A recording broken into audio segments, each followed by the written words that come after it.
జాతీయ భద్రత వార్షికోత్సవాల్లో భాగంగా కాకినాడలో ఫ్యాక్టరీ శాఖ ఆధ్వర్యంలో ర్యాలీ నిర్వహించారు। ఈ కార్యక్రమంలో రాష్ట్ర కార్మిక శాఖ మంత్రి వాసంశెట్టి సుభాష్ పాల్గొని ప్రసంగించారు।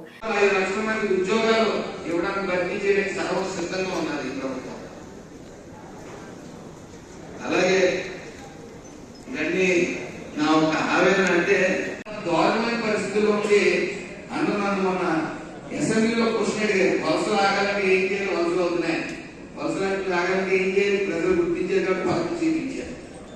ఇంకా బలంగా ఉన్నారు, అలాంటి వాతావరణం సృష్టించకుండా మరి ప్రముఖ హైయెస్ట్ ట్యాక్స్ పేయర్స్ అందరినీ తరివేసే ప్రయత్నం చేశారంటే అసలు అతనికి బుర్ర బుద్ధి ఉంది। మంత్రిగా పదవీ బాధ్యతలు స్వీకరించిన తర్వాత కాకినాడ జిల్లాకి సరిగా ఈ సందర్భంగా వచ్చినటువంటి ఇండస్ట్రీస్ లో వస్తున్నప్పుడు అతని ప్రాణాన్ని యాజమాన్యం చేతిలో పెడుతున్నట్టే।